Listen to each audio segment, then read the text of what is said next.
जय मसीह अनि शुभबिहानी सम्पूर्णलाई परमेश्वरको जीवित वचन यशाया 48 को 1 पद। यी कुरा सुन हे याकुबका परिवार हो, जो इजरायलका नाउँले बोलाएका हौ, जो यहुदाका कम्मरबाट निस्केका हौ, तिमीहरू जसले परमप्रभुको नाउँमा शपथ त खान्छौ र इजरायलका परमेश्वरको नाउँको चर्चा त गर्छौ, तर सत्यता र धार्मिकतामा होइन। आज परमेश्वरले आफ्नो चुनेका दास याकुबका परिवारलाई यसो भन्नुहुन्छ, जसले परमप्रभुको नाउँमा शपथ त खान्छौ, परमेश्वरको चर्चा त गर्छौ, तर सत्यता र धार्मिकतामा होइन भनेर भन्नुभएको छ।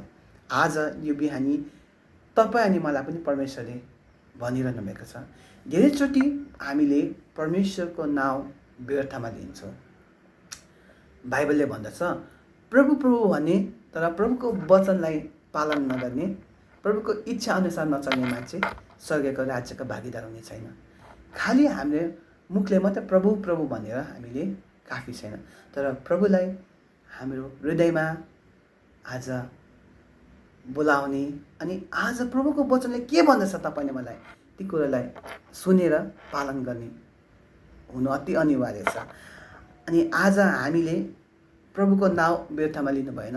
अनि धेरैचोटि तपाईँले मैले शपथ खान्छौँ, शपथ पनि खानु भएन प्रभुको नाममा, तर आज परमेश्वरलाई तपाईँले मैले सत्यता अनि धार्मिकतामा खोज्नु अति अनिवार्य छ।